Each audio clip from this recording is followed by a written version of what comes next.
Um feixe de luz elétrica fura a escuridão sobre as águas calmas do Oceano Atlântico.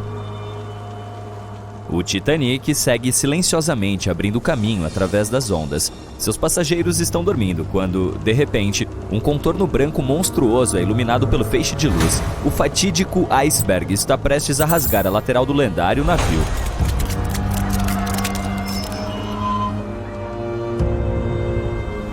14 de abril de 1912.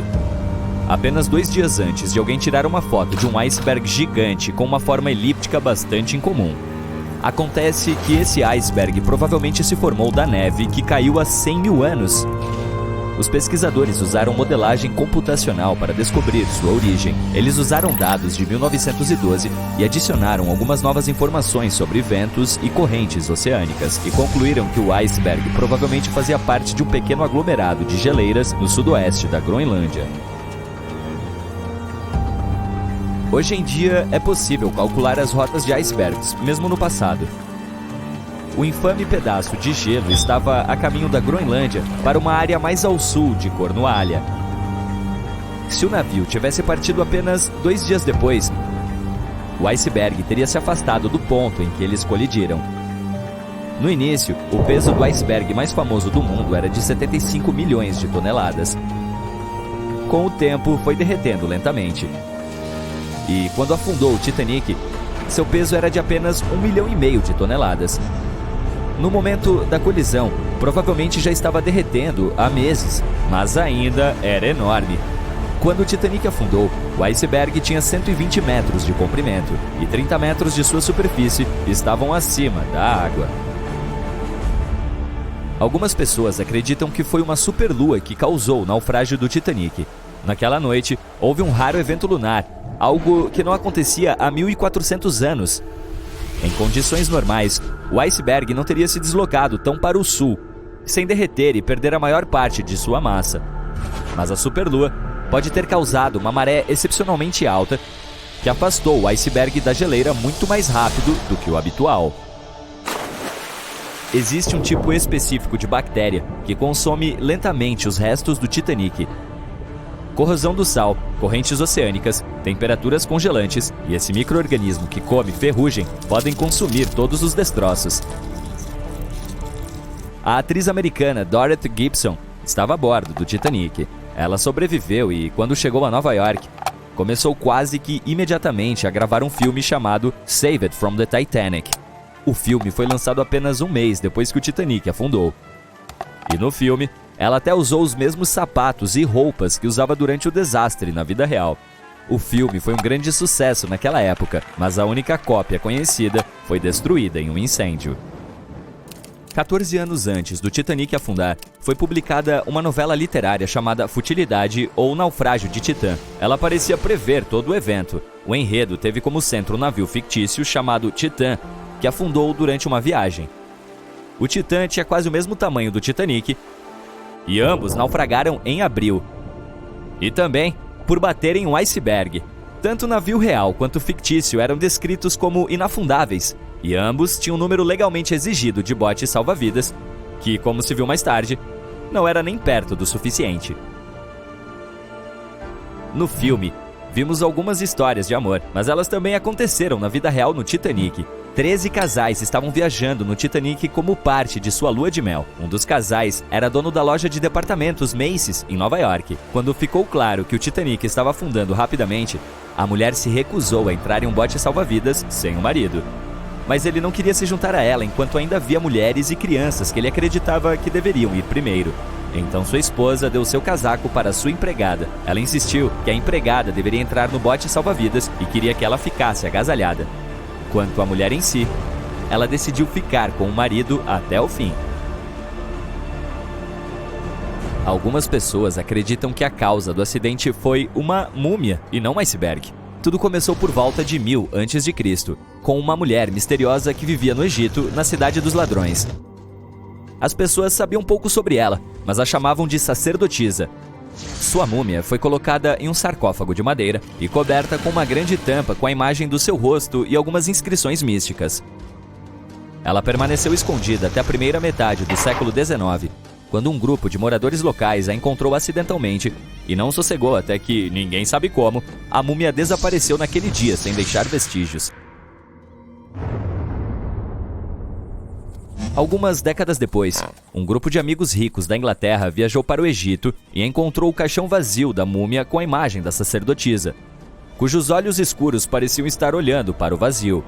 Eles decidiram comprá-lo, mas o comprador desapareceu na mesma noite antes mesmo de receber o caixão. Todos os membros do grupo sofreram alguns acidentes. O caixão mudou de localização algumas vezes, até que, como alguns acreditam, acabou no Titanic. Levou mais de 70 anos para que um submarino robô encontrasse as ruínas desse lendário navio. Seus restos ficam a quase 4.000 metros abaixo da superfície do Oceano Atlântico, dividido em duas metades. Por que o casco se separou? Ninguém sabe exatamente. Alguns acreditam que isso aconteceu por conta da água que entrou quando o navio colidiu com o iceberg. A pressão era tão poderosa que separou o navio em duas partes, começando pela estrutura inferior. Outros dizem que foi devido aos rebites do casco. Eles tinham uma alta concentração de escória ou resíduos de fundição, e isso é algo que pode fazer com que o metal se parta. O navio, de modo geral, tinha muitas falhas, começando com o design.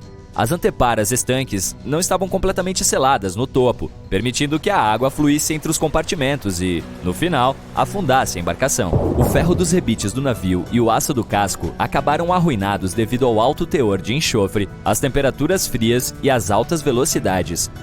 O aço quebrou e os rebites saíram com bastante facilidade. Por tudo isso, o Titanic afundou 24 vezes mais rápido do que se poderia esperar. Se o navio tivesse atingido o iceberg de frente em vez de bater com o lado, teria provavelmente permanecido à tona. Por que os membros da tripulação não tinham binóculos? Certamente isso teria ajudado a identificar o iceberg a tempo e talvez até fosse possível evitar o desastre. Mas os binóculos do Titanic estavam trancados em um compartimento. Apenas um membro da tripulação tinha a chave. E ele havia sido transferido do navio logo antes de zarpar. Mais tarde, ele disse que não se lembrou de entregar a chave. Mas, mesmo sem os binóculos, o navio poderia ter tido algum tempo para mudar de rumo e evitar a colisão, se a tripulação tivesse recebido algum aviso. Mas aí é que está. Alguém os avisou. Cerca de 1 hora antes do incidente, um navio que estava relativamente perto do Titanic, o SS Californian, enviou uma mensagem para informá-los de que havia parado por ter avistado um campo de gelo denso. Mas o aviso nunca chegou ao capitão do Titanic. Alguns especialistas dizem que foi porque o operador de rádio não achou tão urgente. Mais tarde, o SS Californian disse que não recebeu uma ligação de ajuda do Titanic porque seu operador de rádio estava de folga. Alguns dizem que a tripulação do Titanic não conseguiu detectar o iceberg a tempo devido a uma ilusão de ótica. As condições atmosféricas naquela noite poderiam ter causado uma superrefração, o que poderia ter camuflado o iceberg. Afinal, ninguém realmente viu o iceberg até que estivesse perto demais do navio e sem tempo suficiente para mudar de direção e evitar o acidente. Nem sequer se passou 1 minuto inteiro entre o momento em que viram o iceberg e a colisão. Apenas 37 segundos. E o Titanic levou 2 horas e 40 minutos para desaparecer sob as ondas do oceano. Em 3 de outubro de 1849, Joseph Walker, um jornalista que trabalhava para o jornal da cidade estadunidense de Baltimore, foi a uma taverna. Quando ele se aproximou do local, viu um homem deitado na sarjeta. Joseph chegou perto e tentou ajudá-lo. Ele estava usando roupas sujas, parecia estar debilitado e estava balbuciando alguma coisa. O jornalista perguntou qual era seu nome, e o homem respondeu: "Me chamo Edgar Allan Poe." Todas as coisas assustadoras e misteriosas, romances de investigação e ficção científica, vêm de Edgar Allan Poe. Ele inventou um gênero novinho em folha que inspirou milhares de escritores e diretores a criar histórias horripilantes e fascinantes. Mas, infelizmente, um dos atores mais famosos do mundo viveu de forma obscura e dramática, e o fim de sua vida foi tão sombrio e misterioso quanto suas histórias. Edgar nasceu em uma família de atores em 1809 na cidade de Boston, Massachusetts. A primeira tragédia de sua vida aconteceu quando ele tinha apenas 2 aninhos. Ele ficou órfão, pois sua mãe faleceu e seu pai havia abandonado a família. Aí um casal de Richmond, John e Frances Allan, resolveu cuidar do menino. John era considerado como o pai de criação de Edgar. Ele trabalhava como comerciante e ganhava bastante dinheiro, então pôde dar uma excelente educação ao garoto. Anos depois, Edgar ingressou na Universidade de Virgínia, onde se envolveu com jogos de azar. Um dia ele perdeu uma aposta. Sem condições de pagar sua dívida, recorreu ao pai, que se recusou a ajudar. Por causa disso, Edgar ficou sem dinheiro e foi levado para Richmond, onde outra tragédia pessoal o aguardava. O jovem escritor se apaixonou pela bela Sarah Elmira Royster. Ele queria se casar com ela, mas a moça escolheu outro homem, de quem ficou noiva. Isso partiu o coração do rapaz e talvez tenha sido sua grande motivação para começar a escrever. Edgar amava o poeta britânico Lord Byron e queria ganhar dinheiro com suas poesias e histórias curtas. Aos 18, se mudou para Boston e publicou seu primeiro livro, Tamerlão e Outros Poemas. Esse trabalho não rendeu um tostão ao rapaz, pois foi mal distribuído e nem foi revisado. Muitos historiadores duvidavam da existência do livro, mas encontraram uma cópia dele no Museu Britânico em 1876. De acordo com os registros, havia um total de cerca de 50 cópias do Tamerlão e Outros Poemas, mas sobraram apenas 12. Especialistas em livros raros consideram o primeiro livro de Edgar Allan Poe como uma das cópias mais valiosas da literatura norte-americana do século XIX. Em 2009, esse livro foi vendido em leilão por mais de $662 mil, e a cópia anterior foi leiloada por $225 mil. Mas Poe não recebeu um tostão sequer pelo livro. Ele se endividou, manteve seu estilo de vida boêmio e continuou escrevendo contos. O jovem chegou a ir para o exército, mas serviu por apenas 2 anos. Depois, Edgar foi para Nova York para trabalhar como crítico de uma revista, onde escreveu muitas resenhas sobre obras de outros escritores. Ele acabou criando um estilo de críticas duras na literatura, mas também redigiu seus próprios poemas e em 1845 finalmente se deu bem quando escreveu seu famoso poema O Corvo. Trata-se da história de um homem que vive um amor não correspondido e está conversando com um corvo falante em uma noite sombria. O Corvo foi publicado em quase todas as revistas e jornais do país. As pessoas reconheciam o escritor nas ruas e citavam trechos de seu poema. A alta sociedade de Nova York o convidava para frequentar clubes particulares. Poe finalmente ficou famoso até fora do país. Seu sucesso era o que qualquer escritor almejaria, mas ele ainda não tinha muito dinheiro. Ele recebeu de $9 a $15 pelo livro O Corvo e uma taxa de cerca de $120 por edições publicadas. Por falar nisso, Edgar foi o primeiro autor estadunidense que conseguiu viver da escrita. $15 era uma merreca até mesmo naquela época, mas o mais importante é que esse sucesso todo deu a ele a chance de avançar em sua carreira. Apesar de finalmente ter começado a ganhar dinheiro, ele ainda sofria para sustentar a si mesmo e a sua família. Além disso, como tinha muitas dívidas, precisou dar grande parte de sua renda para os cobradores. No começo de 1846, as coisas pioraram. Para começar, ele perdeu seu emprego de tempo integral como crítico literário. A revista declarou falência e Poe ficou sem dinheiro de novo, então passou a dar palestras para conseguir algum trocado. Quem as frequentava ficava encantado com as apresentações brilhantes e corajosas do escritor. Ele criticava muito escritores da época e as injustiças do mercado literário. Poe também organizava noites de poesia. Todos sempre falavam bem das apresentações do escritor, mas por algum motivo a popularidade das palestras foi caindo junto com o preço dos ingressos. Edgar se mudou com sua esposa e sogra para Bronx, onde mais uma tragédia aconteceu. Virginia Poe, sua esposa, faleceu aos 24 anos de idade. Dizem que ele jamais conseguiu se recuperar emocionalmente dessa perda. Poe continuou a palestrar e a escrever contos. Ele também quis se casar de novo para preencher o vazio de seu coração. Talvez seja por isso que ele tenha se tornado um freguês assíduo de tavernas e bares. Em 27 de setembro de 1849, Poe embarcou em um navio a vapor em Richmond com destino a Filadélfia. Ele havia sido contratado para editar uma coleção de poemas escritos por uma poetisa estadunidense. O que aconteceu nos 6 dias seguintes ainda é um mistério. Mas em 3 de outubro, o Dr. Joseph Snodgrass, que conhecia o escritor, recebeu uma carta de um jornalista de Baltimore, Joseph Walker. Ele relatava ter encontrado um homem vestido com roupas sujas jogado na sarjeta. O andarilho parecia estar triste e tinha dito que seu nome era Edgar Allan Poe. Dr. Snodgrass ficou surpreso, pois Edgar deveria estar na Filadélfia editando poemas. Então, ele foi imediatamente ao encontro de Poe na tal taverna. Os olhos do escritor estavam vazios. Ele dizia coisas ininteligíveis e estava usando roupas de outra pessoa. O médico o levou para um hospital, mas Poe não recobrou os sentidos. Ele continuava balbuciando alguma coisa incompreensível e não conseguia explicar o que havia acontecido. O Dr. John Moran foi a única pessoa que conseguiu se comunicar com o escritor nas últimas horas de sua vida. Em 7 de outubro de 1849, Edgar faleceu. O Dr. Moran não conseguiu fazer um diagnóstico preciso. Existe uma teoria de que o escritor havia contraído o vírus da raiva. No século XIX, essa doença era comum.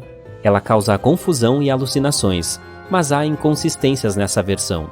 Pessoas infectadas com raiva têm medo de água, e Poe não tinha problema algum com isso. Outra versão diz que Edgar foi atacado pelos irmãos de Sarah Royster Shelton, que não queriam que ela se casasse com o escritor. Ele pode ter sofrido um ferimento grave que danificou seu cérebro, mas por que ele foi encontrado usando roupas de outra pessoa? Edgar chamou por um tal de Reynolds várias vezes em sua última noite de vida, mas esse homem nunca foi identificado. Em 2006, cientistas analisaram o cabelo de Edgar e descobriram que ele tinha níveis elevados, mas não críticos, de arsênio. Essa substância causa problemas cardíacos e outras doenças, mas não foi o principal motivo da morte do escritor. A análise também mostrou que não muito antes daquele dia fatídico, o nível de mercúrio no corpo dele havia saltado para 264%. O mercúrio pode causar alucinações e confusão mental, o que explica o comportamento estranho do escritor. Esses metais pesados fizeram mal a ele, mas não foram o motivo de seu trágico fim. Uma das biografias de Poe alegava que alguém pode ter roubado o escritor perto da taverna onde ele fora encontrado. Mas ainda não é uma explicação definitiva. A passagem de Edgar Allan Poe desta para melhor foi tão cheia de mistério quanto seus contos. O mais triste é que, apesar de ter sido um dos criadores dos gêneros de investigação, ficção científica e terror, nunca ganhou o suficiente por seu brilhante trabalho. Estamos na Inglaterra, no vilarejo de Turville. É 1871. Aqui, em uma rua, há uma casa em especial. Ela não é diferente das outras, mas muita gente fica pela volta esperando por algo. As portas da casa se abrem. Vários adultos saem de lá. Eles parecem surpresos e dizem que todos os rumores parecem ser verdadeiros. Uma mulher sai para a varanda e pede que entrem mais algumas pessoas. E você está entre elas. Ao entrar, ali no quarto, vê uma menina de 11 anos dormindo na cama. Ela tem a aparência pálida e magra. Apesar das altas conversas na sala, a menina não acorda. Sua mãe diz que faz 6 meses desde que a filha está dormindo. Quando sai do quarto, entram as próximas pessoas para verem com seus próprios olhos a garota adormecida. Esta é a história sobre o sono mais prolongado da história. O recorde pertence a uma garota chamada Ellen Sadler, que dormiu por 9 anos. Ela nasceu no vilarejo inglês de Turville, na segunda metade do século XIX, em uma família grande. Ellen era a 12ª filha. Seus pais não eram ricos e trabalhavam duro para sobreviver. Assim, ensinaram seus filhos e filhas a ajudá-los desde cedo, e Ellen não foi exceção. Quando completou 11 anos, ela saiu de casa para trabalhar como babá em uma cidade próxima. Enquanto estava longe de sua família e cercada por estranhos, a menina começou a se sentir mal. Ela tinha dor de cabeça, sentia desconforto e uma certa sonolência. Esses sintomas ficaram tão graves a ponto de ela não conseguir mais trabalhar direito. Ellen voltou para casa no vilarejo e seus pais a levaram para o hospital. Os médicos não sabiam como ajudar, pois não conseguiam dar um diagnóstico. Eles passaram 18 semanas tentando curar a pobre menina.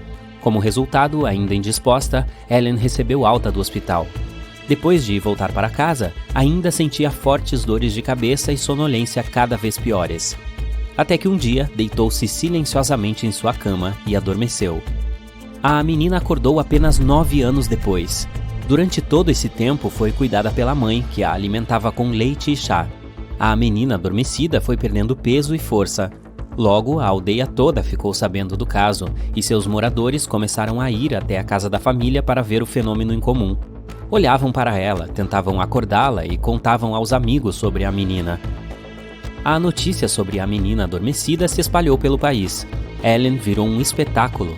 Pessoas de toda a Inglaterra iam ver a pessoa que dormia há vários anos e chamavam a casa onde a família morava de Casa do Sono. Médicos e repórteres iam até lá. Um jornalista do Daily Telegraph descreveu que o corpo da menina estava fraco e muito mole, com os pés gelados e os lábios azuis. A respiração da criança era quase imperceptível. Parecia que a vida estava lentamente deixando aquele corpo. A família da menina recebia doações para cuidar da filha. No entanto, muitas pessoas pensavam que era tudo uma armação. Por algum motivo, a mãe não permitiu que um médico ficasse muito tempo com a Ellen. Alguns disseram que a mãe dava pílulas para a menina dormir todos os dias para não deixá-la acordar. E alguém alegou ter visto uma garota consciente sentada perto da janela. Além disso, a mãe da menina rejeitou a oferta dos médicos para fazer um exame em um hospital de Londres. É improvável que a gente descubra toda a verdade sobre ela, já que não havia um diagnóstico oficial dos médicos. É possível que a menina tenha entrado em coma ou sofresse de outra doença desconhecida pela ciência no século XIX. Pode ser um distúrbio crônico do sono em que uma pessoa passa por eventos incontroláveis de sonolência. Você pode estar andando pela rua e de repente sentir tanto sono que cai no chão. Ellen cresceu em uma família numerosa e se acostumou a trabalhar duro desde cedo. Talvez a fadiga severa e a falta de sono tenham provocado a narcolepsia. De qualquer forma, essa história teve um final feliz. Um dia, a menina acordou. Ela não se lembrava do que havia acontecido e ficou muito surpresa quando sua família lhe contou sobre o sonho de 9 anos. O crescimento da menina foi um pouco mais lento e a visão piorou, mas a saúde dela não estava ruim. Ellen se casou e teve 6 filhos. Em 1911, com cerca de 50 anos, ela faleceu. Vamos ver uma história completamente oposta sobre uma pessoa que estabeleceu um recorde pelo maior tempo acordado. Em janeiro de 1964, Randy Gardner, de 17 anos, estudante do ensino médio, afirmou que ficou sem dormir por várias semanas. O experimento começou em dezembro e terminou em janeiro. No final desse período, ele se sentiu normal. Este evento entrou para o Guinness Book of Records e permitiu que os cientistas aprendessem muito sobre a estrutura do cérebro humano. Randy queria fazer um projeto de ciências para a escola relacionado ao sono. Ele tinha de ficar acordado o maior tempo possível e seu amigo tinha de garantir que ele não dormisse. No começo, tudo correu bem. O amigo mantinha um diário onde registrava as menores mudanças no corpo do rapaz. Randy aguentou facilmente nos primeiros 2 dias. Ele ficava o tempo todo de pé e não ia para a cama. Depois de 3 dias, suas habilidades cognitivas e sensoriais começaram a diminuir. No 4º dia, Randy passou mal. Ele andava pela casa e cheirava frutas cítricas, pois o cheiro de limão e laranja o ajudava a aliviar essa sensação ruim. Durante o dia, o menino jogava basquete e boliche com os amigos. As noites eram chatas, pois o pessoal não sabia o que fazer. Mesmo assim, ele não ia para a cama. Uma semana se passou e seus resultados no basquete se mostravam excelentes. Suas habilidades físicas não mudaram. Seu discurso estava claro e lógico. A essa altura, os noticiários de todo o país falavam sobre Randy e seu experimento. Ele virou uma celebridade e isso também o ajudou a ficar acordado. Os cientistas foram até o menino. Com a ajuda de problemas matemáticos, testaram suas habilidades intelectuais e, nesse caso, os resultados mostrados foram ruins. Ele estava resolvendo um exemplo de matemática, mas depois esqueceu o que estava acontecendo e o que estava fazendo. Os cientistas escanearam seu cérebro e registraram os dados da atividade. Então, no dia 8 de janeiro de 1964, às 2 horas, Randy quebrou o recorde anterior sem dormir. Ele ficou acordado por 264 horas. Os cientistas colocaram eletrodos em sua cabeça quando ele adormeceu e observaram a atividade cerebral. O menino acordou depois de algumas horas de sono para ir ao banheiro, então deitou na cama novamente e só se levantou depois de 14 horas. Ele foi para a escola de ótimo humor. Todos ficaram chocados. Parecia que o experimento pesado com o cérebro não teve consequências negativas. Randy continuou a estudar como antes, jogar basquete e passar o tempo com os amigos. Os cientistas estudaram os resultados da pesquisa e descobriram que o cérebro de Randy estava produzindo um sono leve o tempo todo. Estes são chamados de microssonos, e o curioso é que a pessoa que está passando por isso pode nem perceber que está tecnicamente dormindo. Vários anos se passaram, todos já haviam se esquecido do tal recorde. O menino cresceu. Um dia, um repórter se lembrou da experiência de Randy e o entrevistou. Ele admitiu que o experimento teve suas consequências. Por muitos anos ele teve insônia severa, e isso o estava deixando louco. Ele precisou de muito tempo e esforço para superar esta doença. Felizmente conseguiu ajustar sua rotina de sono. Randy dormia 6 horas por dia, o que era o suficiente. Repetir essa experiência não é uma boa ideia. Mesmo 2 dias sem dormir é um grande estresse para o corpo. Por milhares de anos, as pessoas sobreviveram à fome e às complexas condições de trabalho. Nosso coração é treinado para suportar altas cargas e nosso corpo pode sobreviver a situações difíceis. Mas nosso corpo nunca teve falta de sono em toda a história da humanidade. A evolução não nos ensinou a passar noites sem dormir sem consequências, por isso que é prejudicial para a saúde. Ouvimos histórias sobre pessoas que sobreviveram por semanas no deserto, na floresta amazônica e em ilhas desabitadas. Tais histórias mostram como elas podem ser fortes e resilientes. Mas entre todos esses casos, tem um que pode surpreender. É o de um homem que passou 3 dias dentro de um navio afundado no fundo do Oceano Atlântico. Sem tanques de oxigênio, sem eletricidade, sem comunicação e sem comida, mas sobreviveu. Tudo aconteceu em 2013, em um rebocador que seguia pelas águas do Atlântico ao longo da costa da Nigéria. Naquela manhã, bem cedo, houve uma pequena tempestade. O rebocador estava puxando uma embarcação com tanques de óleo. Então, de repente, uma enorme onda se formou, bateu no navio e rompeu o cabo. Às 4h30 da manhã, o rebocador virou de cabeça para baixo. Todo o convés ficou debaixo d'água e o casco ficou na superfície. A embarcação começou a afundar lentamente. A tripulação de 12 pessoas ficou presa, pois todas estavam trancadas em suas cabines. Elas haviam fechado as portas de suas cabines por precaução, já que é uma região de muitos piratas, mas isso os impediu de sair. Porém, o cozinheiro Harrison O'Keefe estava naquele momento no banheiro, que virou de ponta cabeça. Ele caiu no teto e todas as roupas e prateleiras do cômodo despencaram na cabeça dele. O homem ficou atordoado e sem entender o que estava acontecendo. Quando ouviu os gritos dos outros membros da tripulação, percebeu que o navio estava afundando. Então se esforçou para ficar em pé. Segurando-se nas paredes, lentamente saiu da cabine. O nível da água passou da cabeça dele. Ele respirou fundo e, intuitivamente, impulsionado pelo medo, chegou à sala de engenharia. Havia um pequeno espaço com ar. O local não estava totalmente inundado, já que a água ainda não havia chegado e o ar não tinha saído. Harrison percebeu que aquele era o lugar mais seguro no momento. Ele não tinha água fresca nem comida e estava em um cômodo frio e úmido. O chão estava inundado e seus pés começaram a congelar. Quase não havia chance de sobrevivência. O homem encontrou uma garrafa de refrigerante no local e um colete salva-vidas com 2 lanternas. Nesse momento, o navio havia descido para o fundo do oceano a uma profundidade de cerca de 30 metros. Esta é a altura de um edifício de 10 andares. O casco foi espremido e fez barulho de ferro raspando devido à pressão da água. Então o tripulante ouviu um movimento estranho do outro lado da porta. Eram tubarões e outros peixes que estavam investigando o convés. Neste momento, ele começou a perder a esperança.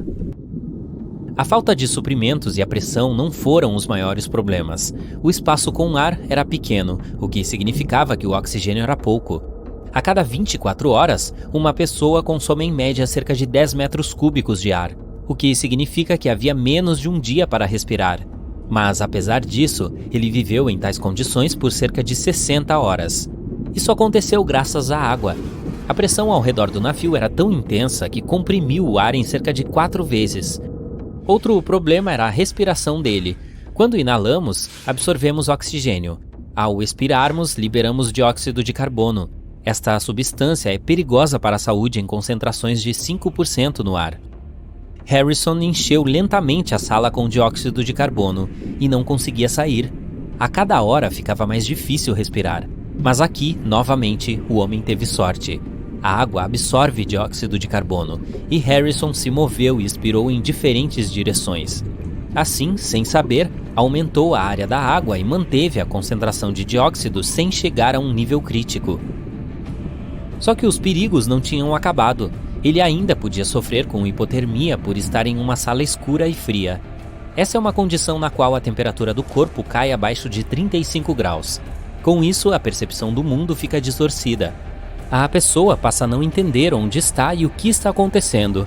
Pode perder a memória e até mesmo experimentar terminal burrowing, ou algo como refúgio terminal em português. Esse comportamento estranho ocorre durante a hipotermia, quando alguém tenta encontrar um pequeno abrigo, mesmo que esteja em uma sala fechada. Então pode até começar a cavar o chão frio com suas próprias mãos.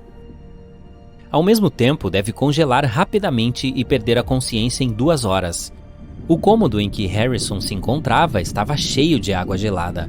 Ele não teria sobrevivido em tais condições se tivesse ficado no chão por várias horas, mas conseguiu construir uma pequena plataforma com um colchão. Isso o manteve um pouco acima do nível da água. A cada hora que passava, o medo e o desespero cada vez mais tomavam conta da mente do sobrevivente. Ele não podia sair dali por muitas razões. Uma delas era porque apenas um pouco de luz solar chega a tal profundidade, e Harrison não conseguia vê-la.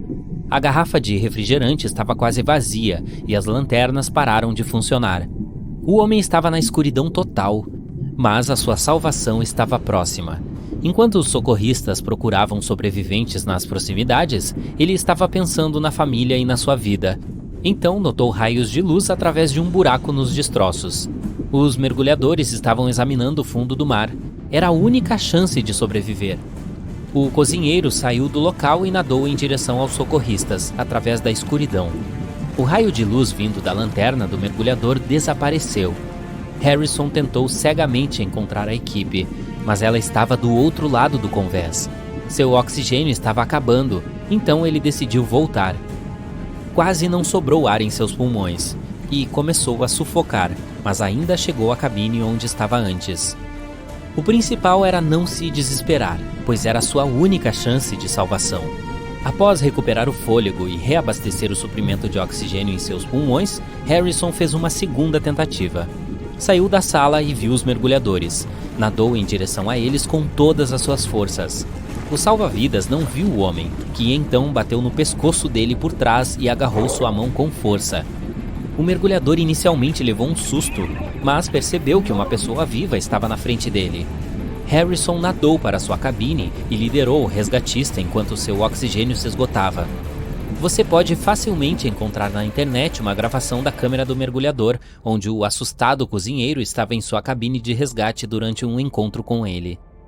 Os socorristas lhe deram uma máscara de oxigênio e não acreditavam no que estavam vendo. Havia uma pessoa viva na frente deles.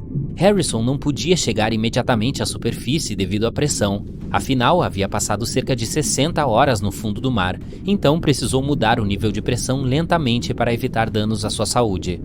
Assim, os mergulhadores o colocaram em uma câmera de descompressão para reduzir gradualmente a pressão externa. Quando Harrison saiu, viu as estrelas. Ele pensou que fazia um dia inteiro que estava no fundo do oceano e ficou surpreso quando descobriu que eram 60 horas. Além disso, supôs que todos os outros membros da tripulação haviam escapado e esquecido dele. Muitos anos se passaram desde então, mas Harrison ainda tem pesadelos sobre a sua sala de ar. Às vezes acorda no meio da noite e diz para a esposa que a cama está afundando e que eles estão no mar. Um caso semelhante ocorreu em 1991 com o mergulhador Michael Proudfoot. Ele estava estudando um submarino afundado na costa de Baja, na Califórnia. Durante o mergulho, acidentalmente quebrou o regulador de respiração e ficou sem as reservas de oxigênio. Michael não conseguia chegar à superfície por estar muito fundo e não teria ar suficiente nos pulmões. Felizmente encontrou um bolsão de ar dentro do navio, então nadou até lá e esperou pelos socorristas. Por 2 dias ficou debaixo d'água em completa escuridão, comeu ouriços do mar crus e bebeu uma pequena quantidade de água morna de uma panela. Felizmente os socorristas o encontraram. Michael Proudfoot saiu do submarino e permaneceu vivo. Imagine que você está em um game show e aqui está sua última tarefa. Há 3 portas à sua frente. Atrás de uma delas tem um carro. Atrás das outras 2 tem cabras. Você escolhe uma porta para abrir. Digamos que seja a primeira. O apresentador do programa, que sabe atrás de qual porta está o carro, abre outra porta. Digamos que seja a terceira. Atrás dela tem uma cabra. Depois disso, o apresentador do jogo diz a você: agora sua escolha final. Você quer mudar de porta? Você acha que seria interessante mudar sua escolha e optar pela porta número 2? Vou te dar um tempo para pensar e você toma sua decisão.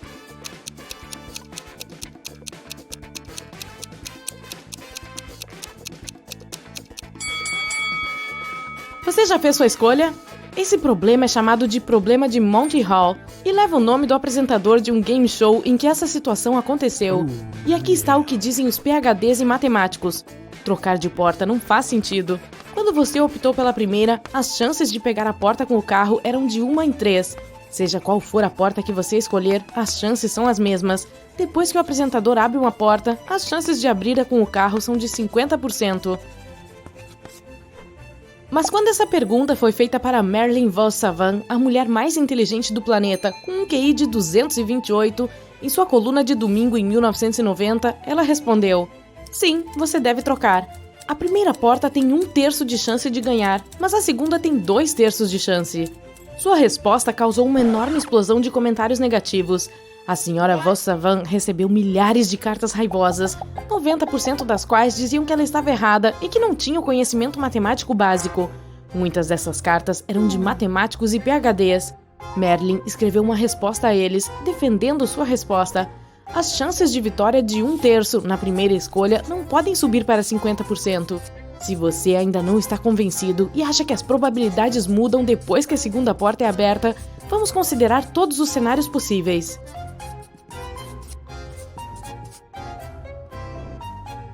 Existem 3 portas e o carro pode estar atrás de cada uma delas com igual possibilidade. Portanto, 3 cenários são igualmente prováveis. O carro está atrás da primeira porta, o carro está atrás da segunda e o carro está atrás da terceira porta. Agora, digamos que haja 2 jogadores. Um é indeciso, aquele que trocará de porta depois que a porta com a cabra estiver aberta. O outro é decidido, aquele que vai ficar com a primeira escolha. Agora vamos ver o que acontece em cada caso. Digamos que o carro esteja atrás da primeira porta. Ambas as pessoas escolhem a primeira porta. O apresentador abre qualquer uma das 2 restantes. Não importa qual, pois tem cabras atrás de ambas. O indeciso agora mudará para a outra porta e o decidido permanecerá na primeira. Nesse caso, o decidido ganhará o carro. Professores 1, Marilyn 0. Mas vamos considerar os outros 2 cenários. Agora, o carro está atrás da segunda porta. Mais uma vez, ambos os jogadores escolhem a primeira porta. O apresentador abre a terceira porta, aquela com a cabra. O primeiro jogador troca sua escolha e ganha, e o segundo fica com a primeira porta e perde. 1-1. O último caso é quando o carro está atrás da terceira porta. Os jogadores escolhem a primeira porta. Desta vez, o apresentador abre a segunda porta, pois a segunda cabra está lá. O primeiro jogador muda para a terceira porta e ganha. O segundo jogador fica na primeira e perde. Assim, os jogadores decididos ganham apenas uma vez, no cenário em que acertam a porta certa de cara, o que acontece em 1/3 dos casos. Os indecisos perdem apenas naquele cenário, quando escolhem a porta certa imediatamente e desistem dela mais tarde. Mas eles ganham nos outros 2 cenários, em ambos os casos quando o carro está atrás de uma das outras 2 portas. A senhora Vos Savant sugeriu outra maneira brilhante de modificar o problema para deixá-lo ainda mais claro. Imagine que não há 3 portas, mas 1 milhão. O carro está atrás de uma delas e você deve fazer sua escolha. Digamos que você escolha a primeira porta. Em seguida, o apresentador abre todas as portas, exceto a de número 777.777. Todas elas tinham cabras, então o carro está atrás da porta que você escolheu ou atrás da porta número 777.777. Você vai trocar? Claro que vai! Quando você escolheu a porta pela primeira vez, as chances de escolher a certa eram de 1 em 1 milhão. Agora, quando você faz outra escolha entre as portas 1 e 777.777, sua porta ainda tem uma chance em 1 milhão. Mas a porta número 777.777 acumulou as chances de todas as outras portas que estavam abertas. O caso com 3 portas é o mesmo, mas menos óbvio. Mas quem é essa mulher brilhante que humilhou a maioria dos professores em todo o país? Marilyn Vos Savant nasceu em 11 de agosto de 1946, no Missouri. Ela tem o sobrenome da mãe e, curiosamente, Savant significa uma pessoa erudita em francês. Marilyn é descendente do famoso físico Ernest Mach. Ela fez seu primeiro teste de QI quando tinha 10 anos e resultou em 228. Só para comparação, em média, um adulto tem um QI de 100. Seus pais sabiam da inteligência excepcional da menina, mas mantiveram isso em segredo do público para que ela pudesse viver uma vida normal. O sonho da menina era ser escritora. Na adolescência, escrevia para jornais locais usando pseudônimos. Ela queria se tornar uma escritora em tempo integral, mas para isso precisava de segurança financeira. A jovem Marilyn abandonou a faculdade depois de anos, pois ficou entediada e começou a investir. Em 5 anos, seus investimentos começaram a sustentá-lo o suficiente para permitir que se dedicasse totalmente à escrita. Em 1985, o livro Guinness dos Recordes obteve as pontuações de QI de Marilyn da The Mega Society, uma sociedade de pessoas com pontuações de inteligência de 1 em 1 milhão. Eles a publicaram e isso tornou Marilyn von Savant famosa. Ela recebeu muita atenção da mídia. A Parade Magazine escreveu um artigo sobre ela e ela ficou tão famosa que a ofereceram para escrever sua própria coluna. Claro, Marilyn aproveitou essa chance. Ela lançou a coluna Pergunte para Marilyn, onde respondia a perguntas complicadas, resolvia enigmas e publicava seus próprios. Foi exatamente aqui que ela deu sua famosa resposta ao problema de Monty Hall. Mas esse não foi o único problema controverso que ela resolveu. Aqui vai mais um. Uma lojista diz que tem 2 Beagles novos, mas não sabe se são macho ou fêmea. Você só quer um macho, então ela chama o sujeito que está dando banho neles. Acontece que pelo menos um deles é macho. Qual é a probabilidade de que o outro também seja? Vou dar um tempo para você pensar.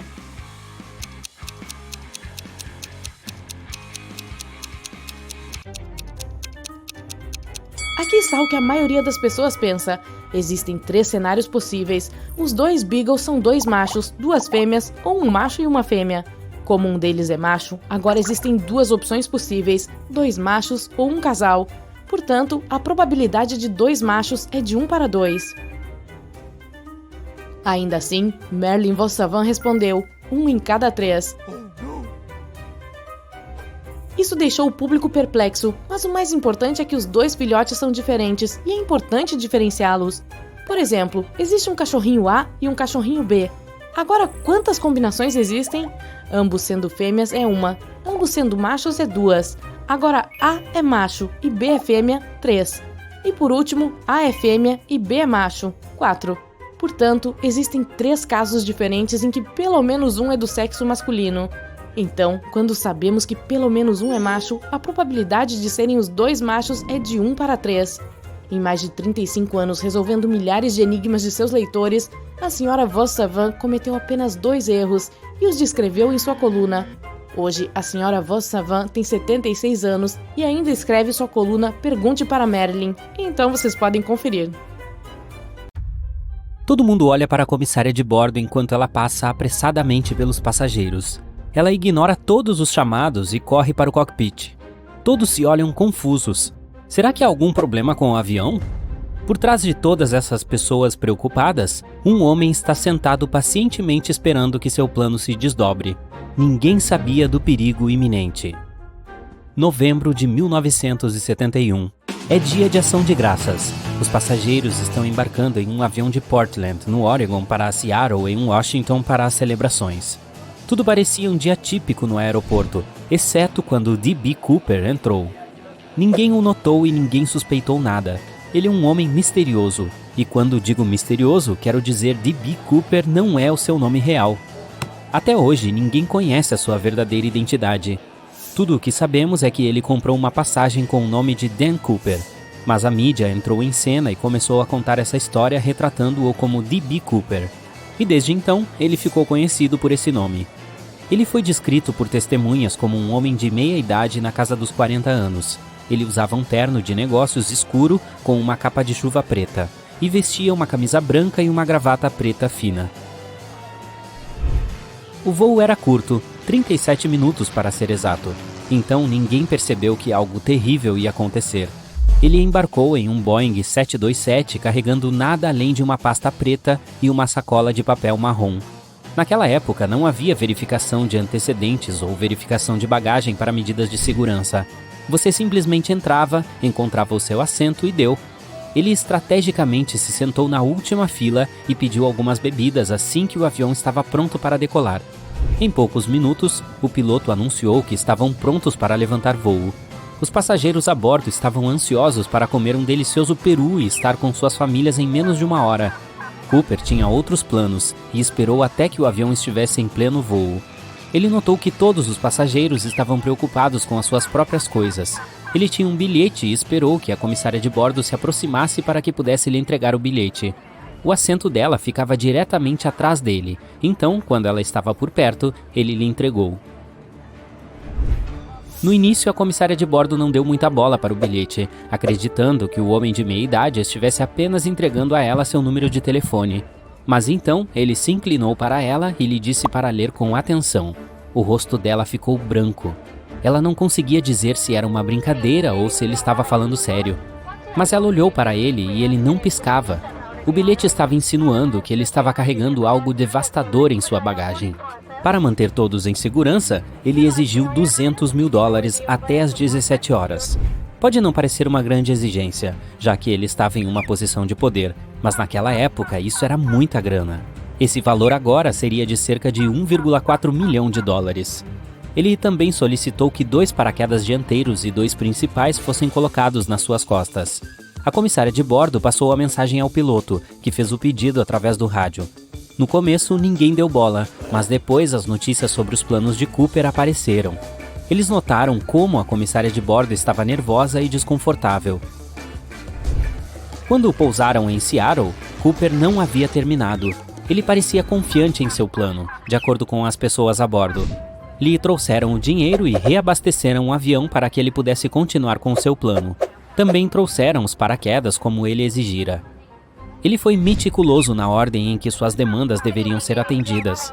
Ele não deixaria ninguém sair do avião, a menos que o dinheiro fosse trazido. Ele pediu 4 paraquedas civis que as autoridades levaram de uma escola de paraquedismo. Assim que recebeu seus paraquedas, permitiu que os passageiros saíssem. As únicas pessoas que ficaram no avião foram 6 membros da tripulação. Cooper estava perdendo a paciência, já que o reabastecimento da aeronave estava atrasado. Além disso, o dinheiro não lhe foi entregue em uma mochila como ele pediu. De acordo com testemunhas, ele era uma pessoa calma e não atacou ninguém. Por fim, o avião decolou. Ninguém sabia qual era o plano dele. Ele mostrou o plano de voo aos pilotos e disse a eles para voarem em direção à cidade do México o mais devagar possível e permanecerem a cerca de 3.000 metros acima do solo. A rota de voo foi bem projetada, como feita por alguém que tinha experiência em aviação no passado. Ele disse para deixarem o trem de pouso aberto durante a decolagem e voo e para que a cabine permanecesse sem ser pressurizada. Seu plano estava em andamento, mas havia outro problema.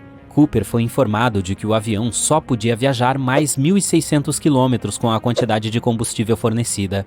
Isso significa que ele não conseguiria chegar ao México. Após muita reflexão, Cooper decidiu que eles teriam que parar para outro reabastecimento. Assim, decidiram pousar no Aeroporto Internacional de Reno-Tahoe, no estado de Nevada. Cooper sabia que isso o impediria de fugir com o dinheiro, então ele disse a todos para esperar perto do cockpit. Ele estava agora sozinho, onde outros 35 passageiros deveriam estar sentados. Havia passado apenas 4 ou 5 minutos desde que o avião decolara de Seattle. Os pilotos viram uma luz vermelha de aviso piscando, mostrando que a pressão interna mudou. Uma testemunha se lembra de espiar Cooper amarrando o dinheiro à cintura enquanto colocava o paraquedas. Alguns dos membros da cabine perguntaram se ele precisava de alguma ajuda através do interfone. Ele simplesmente respondeu não, e essa foi a última coisa que Cooper lhes disse. Assim que as escadas foram lançadas pela cauda do avião, a traseira de repente se descolou para cima, mas o piloto tinha experiência suficiente para mantê-lo voando. Eles constantemente anunciavam a Cooper que estavam prestes a pousar e que precisavam que ele fechasse as escadas traseiras, mas ele não respondia. Ninguém da tripulação voltou para ver onde ele estava. Eles pousaram em segurança com as escadas ainda implantadas. As autoridades correram para o local para varrer a área caso ele ainda estivesse lá, mas depois de 30 minutos não havia sinal dele. Eles podem confirmar que Cooper pulou do avião na noite negra, com o dinheiro amarrado à cintura usando um paraquedas. E desde aquele dia, Cooper nunca mais foi visto. Não está claro se ele chegou ao México ou não, e nenhuma evidência mostra se ele sobreviveu ou não. Parte do dinheiro com os mesmos números de série dados a ele foi encontrada em Washington, mas esse é o único vestígio. Ou ele voltou para Washington, ou o dinheiro foi encontrado em algum lugar e gasto por quem encontrou o dinheiro. Se ele ainda estiver vivo, teria 90 e poucos anos de idade, o que também significa que pode já não estar entre nós. Não é como se esse mistério fosse um beco sem saída completo. Ao longo dos anos, muitas pessoas ficaram tão obcecadas por D.B. Cooper que se entregaram às autoridades afirmando ser responsáveis pelo caso. Mas essas pessoas estavam apenas buscando atenção. Quem não gostaria de ser o herói nessa história? As autoridades até acreditavam que ele poderia ter sido canadense, já que Cooper era o nome de um herói de quadrinhos que costumava pular de aviões para fugir do perigo. Tantas teorias surgiram, mas nada foi conclusivo. Foi realizado um famoso retrato falado de Cooper, mas é difícil realmente identificar o homem. Cooper se transformou em uma celebridade e um herói para alguns.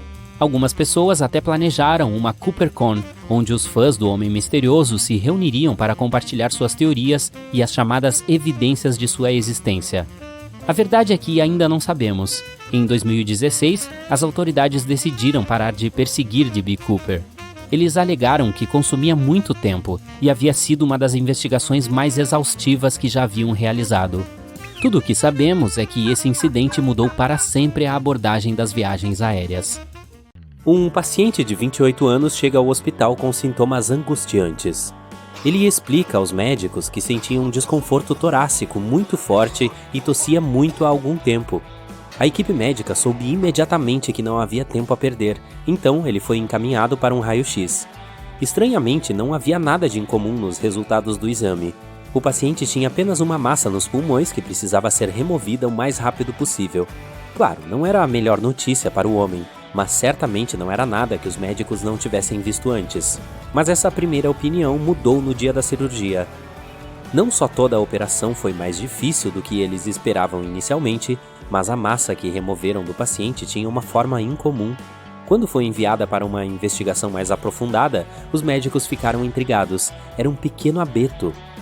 Os médicos que participaram da operação pensaram que o homem deveria ter inalado uma semente que se instalou nos pulmões. Depois que a semente se transformou em uma muda, seus pequenos espinhos começaram a danificar os tecidos ao seu redor, o que resultou em desconforto no peito e tosse. À medida que a história ganhou mais popularidade, os cientistas avaliaram a misteriosa história. E eles não foram tão rápidos em aceitá-la, dizendo que provavelmente fora inventada. Por um lado, a maioria das plantas precisa de muita luz para crescer, e isso não está disponível no pulmão humano. Além disso, se fosse assim tão simples, todos nós teríamos coisas crescendo dentro de nossos corpos. Sementes pequenas não são tão difíceis de engolir ou inalar, certo? Esta não foi a única história sobre plantas crescendo em um pulmão humano que deixou os cientistas perplexos. Em 2010, um homem de Massachusetts foi hospitalizado depois que seu pulmão entrou em colapso. Novamente, isso não pareceu surpreender os médicos, por mais lamentável que fosse, pois o paciente já tinha um histórico de problemas respiratórios. No entanto, eles descobriram uma massa dentro do pulmão do homem e a removeram imediatamente. O que encontraram foi tão surpreendente quanto o abeto, um pequeno pé de ervilha. Só que desta vez, os médicos sugeriram que o homem provavelmente comeu ervilhas no jantar, mas aquela simplesmente foi para o lado errado e não acabou no estômago como deveria. Assim que chegou nos pulmões, a pequena ervilha ficou confortável e começou a brotar. A verdade é um pouco mais complexa neste caso, mas ela é mais plausível. Acontece que o pedaço que foi removido do pulmão do homem tinha apenas 1,3 centímetro de comprimento. Algo tão pequeno realmente não se qualifica como uma planta adulta, mas, no entanto, a semente foi capaz de brotar. Isso porque uma semente de ervilha pode brotar mesmo sem luz. Ela naturalmente faz isso no subsolo. A sementinha não precisa de luz, pois tem energia suficiente armazenada para ajudá-la a crescer até o nível do solo, onde recebe a luz do sol de que precisa para continuar. Por causa de sua relação com o sol, as plantas são chamadas de autótrofas, ou organismos que usam a exposição à luz para se alimentar. Muitos de nós pensamos que as plantas obtêm seus nutrientes diários do solo em que as colocamos, mas isso não é alimentá-las. As plantas precisam da luz do sol, da água e dos gases do ar para produzir glicose, a substância que usam como alimento. Todo esse processo é chamado de fotossíntese, e é realizado por todas as plantas, algas e até mesmo um monte de micro-organismos, como as bactérias púrpuras sulfurosas. Agora voltando ao nosso infeliz paciente humano. Embora seja verdade que a semente de ervilha possa ter germinado, pois tinha umidade suficiente para sobreviver, ela não se transformou em uma planta de tamanho normal. Ela teria precisado da luz solar para que a fotossíntese pudesse começar. Isso não quer dizer que não era prejudicial ou perigosa. Muitos outros médicos de pronto-socorro também têm histórias parecidas, como esta vindo de alguns médicos em Essex, cuja paciente inicialmente parecia ter perdido a dentadura. A mulher era idosa e já tinha problemas de memória, e inicialmente não deram muita atenção a esse erro, até que se descobriu que a mulher tinha outros problemas nos pulmões também. Não demorou muito para ligarem os pontos e perceberem que a dentadura superior não estava perdida, e sim dentro do corpo dela. A mulher a engoliu e não percebeu, e ela ficou presa no fundo da garganta, causando também problemas respiratórios. Nem todos esses incidentes acontecem acidentalmente. Um outro homem no Reino Unido queria dar para a noiva o anel de noivado dos sonhos dela, mas ele não cabia em seu orçamento. Então ele elaborou o que ele acreditava ser um plano inteligente. O homem foi até a joalheria e esperou pacientemente que o joalheiro desviasse o foco do anel por uma fração de segundo. Assim que isso aconteceu, ele engoliu o anel. O joalheiro não foi tão facilmente enganado e chamou a polícia. Quando passou no detector de metais, só restou ao confessar. O astuto romântico foi escoltado até uma cela, onde se esperava que ele devolvesse o anel ao seu legítimo dono. Esta não é a única razão pela qual pessoas foram pegas engolindo joias. Certa vez, uma mulher procurou o médico de emergência reclamando de dores de estômago. Não havia nada de estranho nela. Pelo contrário, era uma mulher de meia idade, elegante e arrumada. Seu exame físico não revelou nada suspeito, mas o raio-x que fizeram, sim. Enquanto olhavam as imagens, os médicos ficaram perplexos. Várias joias estavam presas no estômago e no intestino da mulher. A equipe médica obviamente a questionou sobre como os objetos foram parar ali, e sua resposta foi ainda mais escandalosa. Ela disse que queria manter suas joias protegidas do marido, que ela alegou ter o péssimo hábito de presentear outras mulheres com suas joias. Um outro médico lembrou de ter tido um paciente com uma tampa de garrafa presa na garganta. O problema é que o homem nem percebeu que tinha um objeto estranho preso dentro dele. Isso foi simplesmente descoberto em um check-up de rotina. Felizmente, nenhuma cirurgia foi necessária para a remoção. Os médicos conseguiram retirá-la usando uma pequena malha médica. Eles ficaram curiosos sobre como o homem conseguiu ficar com uma tampa de garrafa presa na garganta e nem mesmo saber disso. Sua resposta foi simples. Ele se lembrava de ter bebido água alguns dias antes, mas não conseguia encontrar a tampa. Ele ignorou tudo e continuou com seu dia. Outras vezes, coisas perversas que fazemos quando somos jovens podem voltar para nos assombrar anos depois. Uma mulher de 30 anos certamente aprendeu essa lição da maneira mais difícil, quando acabou na sala de emergência com o nariz entupido.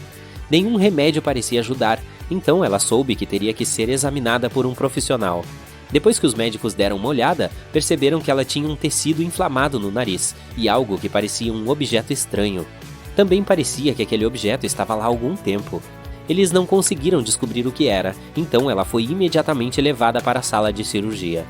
O que os cirurgiões removeram foi então levado para uma investigação mais aprofundada, e descobriu-se ser algum tipo de material parecido com papel.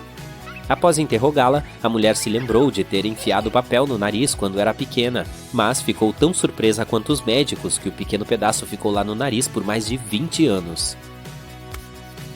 Algumas extrações de objetos estranhos são mais complicadas do que outras. Uma criança acabou no pronto-socorro depois de colocar um brinquedo de plástico do irmão no nariz. Enquanto os médicos tentavam removê-lo com cuidado, o garoto tossiu e o brinquedo desceu pela garganta e entrou no estômago. Tanto os médicos quanto a família da criança esperaram pacientemente que o menino despachasse o brinquedo pela saída final. Provavelmente porque o garoto queria devolvê-lo ao irmão. Hora de acordar! Mais um dia vitoriano. Conheça Daphne, uma típica londrina do século XIX. Ela e seu marido John são pessoas comuns daquele tempo. Apesar dos rumores no século XXI, eles não se casaram jovens. Na verdade, naquela época, poucas pessoas iam para o altar antes dos 22 anos. Sair da cama seria muito mais fácil se não fosse tão frio dentro de casa. A Daphne e o John não estão muito bem financeiramente, então não conseguiam pagar o aquecimento central estilo vitoriano, que é uma lareira a carvão com grades de ferro. Ainda assim, mesmo as classes mais ricas com acesso a esse tipo de aquecimento evitam usá-lo. Esse aquecimento é muito caro. Então, a única coisa que impede a Daphne e os outros vitorianos de congelarem é um tapete velho. Sim, você não iria querer pisar descalço no chão. Para completar, devido à completa ausência de ventilação no quarto, o ar em qualquer casa vitoriana é bastante abafado. Então, os médicos aconselham abrir as janelas durante a noite para deixar sair todos os cheiros desagradáveis. A Daphne normalmente acorda sozinha, pois seu marido trabalha em uma fábrica e precisa ser pontual. Para cumprir o horário, ele usa os serviços de knocker-uppers, os despertadores humanos. Essas pessoas caminham pelas ruas de manhã cedo e batem nas janelas. É uma alternativa mais econômica do que relógios. Para começar bem amanhã com um banho improvisado, tudo o que ela precisa é de uma bacia, um balde, um pedaço de pano e um pouco de sabão. O ingrediente principal é um jarro de água quente para tornar a rotina matinal menos estressante. Além disso, o sabão vitoriano simplesmente não faz espuma em água fria. Um bom truque, é mais fácil e quente lavar o corpo parte por parte. Quanto à rotina de beleza, com certeza não havia salões. Mesmo que houvesse, eles não seriam populares entre as mulheres da classe trabalhadora. Unhas cor-de-rosa e pele macia eram um sinal de ociosidade, o que não era nada chique. Pelo contrário, as nobres vitorianas tinham certas regras para suas unhas. Sem manchas ou marcas, elas deveriam ser ovais e as cores não eram permitidas. Enquanto mulheres de classe alta usavam limão para combater a formação de sardas nas mãos, as da classe trabalhadora, como a Daphne, optavam por banha para suavizar a pele. Ela e muitas outras mulheres vitorianas trabalhavam em casa. Não, ela não tem uma dúzia de videoconferências todos os dias, mas é muito boa em costura, e então pode trabalhar de pijama, assim como muita gente ainda faz hoje. Ao contrário de sua esposa, John faz um turno de 16 horas em uma fábrica, e isso é normal para a era vitoriana. Se ele fosse advogado, trabalharia menos, das 8 às 19 horas. Os cavalheiros da classe alta geralmente trabalhavam das 10 às 16. Sem um smartphone, o John não pode chamar um Uber, então precisa caminhar 6 quilômetros para ir ao trabalho e mais 6 para voltar. Em vez de táxis, havia carruagens puxadas por cavalos, mas as pessoas poderiam até se machucar durante essas viagens por causa da falta de suspensão, sem contar que os assentos eram pequenos e desconfortáveis. Também existia um ônibus de tração a cavalo, mas os passageiros reclamavam que sempre que um cavalo parava de repente, poderiam ser facilmente jogados na rua. Ei, você pula o café da manhã ou pega algo na correria antes de sair, assim como o John? Se sim, é algo que tem em comum com os trabalhadores vitorianos. O café da manhã muitas vezes dependia da acessibilidade do local de trabalho. Se fosse uma curta distância a pé, eles poderiam compartilhar um café da manhã quente e saudável com a família. Se não, a refeição da manhã era bem rápida e não tão requintada. Agora vamos fazer um pequeno teste sobre um típico café da manhã vitoriano da classe trabalhadora. A. Torrada com abacate e um smoothie. B. Um croissant e um cappuccino. C. Pão e uma bebida à base de cevada com espuma. Sim, era pão, ou às vezes mingau, dependendo da região da Inglaterra, e aquela bebida de cevada mais conhecida como cerveja, que se acreditava ser repleta de vitaminas essenciais para mais um dia difícil. Bônus, não era necessário cozinhar, era uma espécie de fast food vitoriano. No entanto, muitas pessoas preferiam chá. Café e chocolate quente começavam a ganhar popularidade. No caminho para o trabalho, uma carruagem arremessou lama no John. Ah, eu vou me trocar lá. Não há nada melhor do que usar uma camisa limpa com o aroma daquele amaciante com cheiro de flores, ele pensou. Brincadeira, não havia amaciante com cheiro de flores. A Daphne também nunca ouviu falar de uma máquina de lavar ou amaciante, e ninguém gostava de lavar roupa naquela época. A principal razão pela qual as pessoas não curtiam muito isso é porque esse procedimento básico podia levar até 3 dias. Todo mundo que tivesse algum dinheiro extra definitivamente pagava para alguém lavar as suas roupas. Problema número 1. Não havia água quente nas casas. Problema número 2. Sempre que as pessoas aqueciam água para lavar a roupa, isso ocupava toda a cozinha e não sobrava espaço livre para preparar comidas. A lavagem sempre começava com a checagem das roupas à procura de buracos para consertá-los. Então as peças precisavam ficar um pouco de molho. Sábado era tipicamente o dia para isso. Esse processo podia levar muito tempo, já que algumas substâncias, como a lama, poderiam ser facilmente dissolvidas em água, John sortudo. Mas outras precisavam de mais tempo. O único removedor de manchas disponível era o bicarbonato de sódio. Na segunda-feira de manhã, as roupas estavam bem encharcadas e prontas para lavar. Algumas pessoas usavam sabão em pontos onde havia graxa concentrada, como colarinhos, mas esse era um produto bastante caro. Em seguida, era preciso esfregar, torcer e pendurar as peças para secar. Pelo menos elas poderiam ser usadas novamente a partir de terça-feira. Esse procedimento se aplicava ao algodão. Com a lã era um pouco mais difícil. E imagine ter roupas delicadas naquela época, como espartilhos. Espartilhos apertados, por sinal, não eram tão populares na era vitoriana. Sim, algumas pessoas naquela época afirmavam que seria possível obter uma cintura minúscula apenas com o uso regular deles, mas as mulheres não os usavam como uma declaração de moda. Os médicos acreditavam que a peça poderia ajudar a obter uma postura saudável e a manter os órgãos internos no alinhamento correto. A Daphne não é uma grande fã de espartilhos, mas pode costurar um. Naquele período, a cor das roupas às vezes dependia da lavagem. As brancas poderiam ser fervidas e ficar mais limpas do que as de cores brilhantes, então os mais jovens costumavam vestir branco, por ser mais fácil de remover as manchas se necessário. Quanto mais velhas as peças ficavam, mais intensas as cores. Fato engraçado, o rosa, como uma versão mais pálida do vermelho, era considerado um tom forte e masculino e destinado a meninos. As garotas preferiam tons de azul. Por volta da década de 1940, a situação mudou e o rosa começou a ser associado às meninas. A Daphne também faz essas roupas cor-de-rosa e azuis e ganha cerca de 10 shillings por semana, assim como outras costureiras. Com esse dinheiro, ela conseguia facilmente pagar o aluguel semanal de 6 shillings. O resto ela poderia gastar em comida ou no que fosse necessário. Com 1 shilling, era capaz de comprar chá suficiente para uma semana. 5 pães custavam cerca de 12 pences, o equivalente a 1 shilling. Boas notícias para os vegetarianos. 12 pences compravam cerca de 8 quilos de vegetais. Um saco de carvão também saía por cerca de 1 shilling. Agora você entende por que a Daphne e o John não tinham a lareira. Literalmente não queriam queimar o dinheiro. Além disso, por 1 shilling ele conseguia comprar uma roupa nova, caso uma carruagem passasse e jogasse lama mais uma vez na dele. Voltando às instalações. E quanto aos banheiros? Bom, o primeiro toalete público da Inglaterra foi inaugurado em 1851. Os banheiros vitorianos geralmente tinham canos em forma de S. O objetivo era manter os odores longe, pois se acreditava que os maus cheiros eram perigosos para a saúde, para não falar do desconforto nasal. Mas eles também eram um luxo. Apartamentos comuns e casas rurais tinham algo menos confortável. Desculpe, a Daphne não revelou como era o dela. À noite, é claro que não havia TV, nem luz. Assim que o céu escurecia, não fazia sentido ficar acordado. Na verdade, tinha um custo alto, velas e óleo para lâmpadas não eram baratos. A Daphne terminou outro vestido à tarde, então não tem por que queimar uma vela. Boa noite.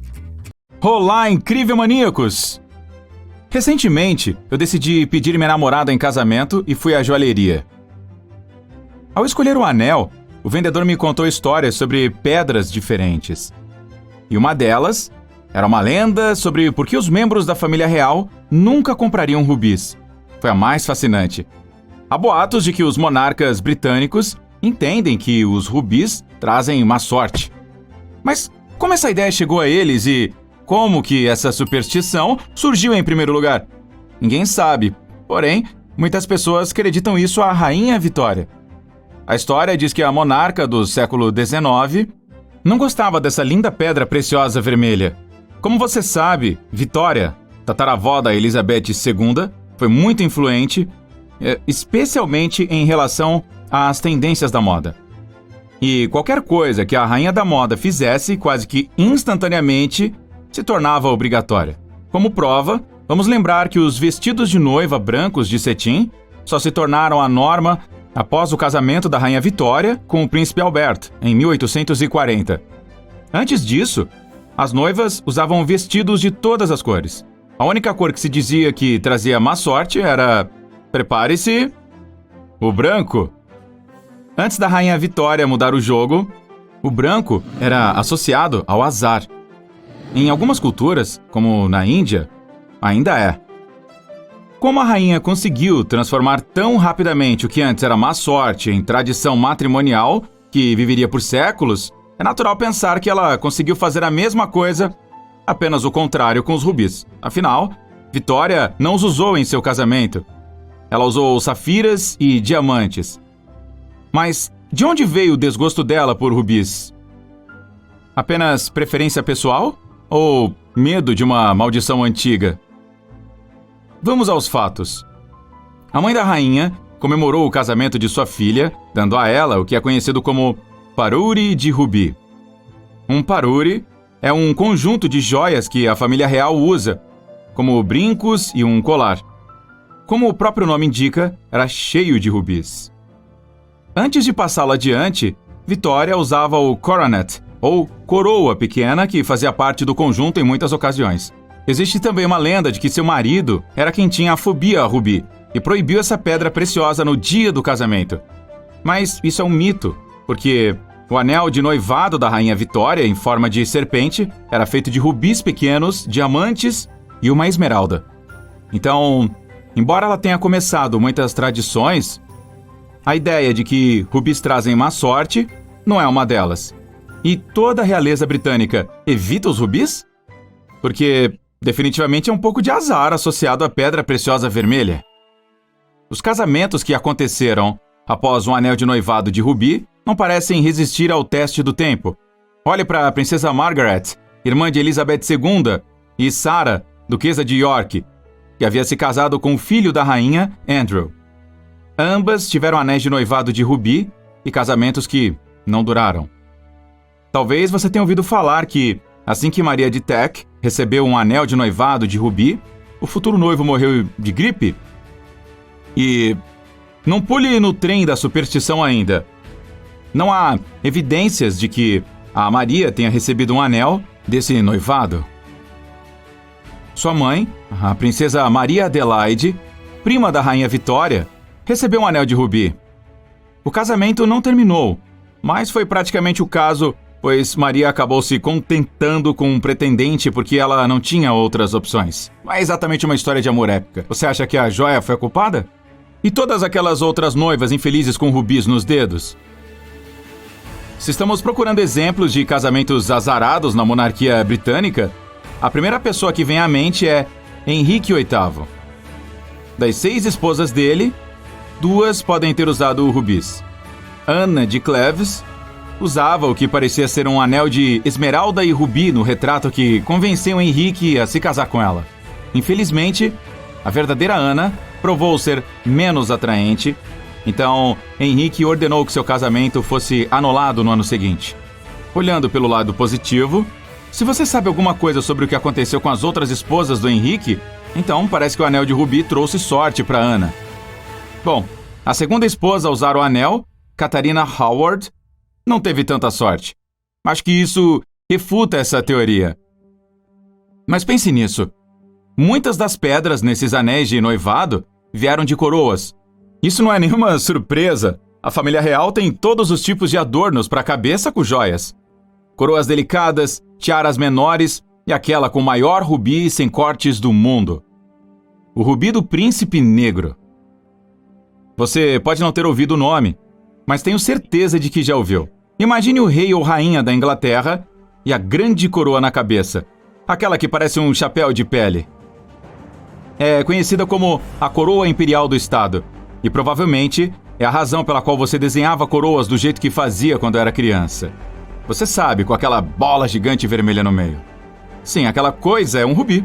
Sim, é daquele tamanho. Tem cerca de 5 centímetros de comprimento e pesa 170 quilates. Esse é quase o peso de uma bola de golfe, o que não soaria impressionante se não estivéssemos falando de uma pedra preciosa aqui. O famoso histórico rubi não é precisamente um rubi, é um espinélio. Mas não vou ser técnico aqui. Foi nomeado em homenagem a Eduardo de Woodstock, no século XIV. Ele recebeu o apelido de o Príncipe Negro, por causa da armadura e escudo negros que usava. Eduardo tomou posse do rubi de outro rei, Dom Pedro, o Cruel, em troca de ajudá-lo a lidar com alguma confusão em seu território. Mas antes de Eduardo se apossar dela, a joia gigante já tinha seu próprio passado misterioso e problemático.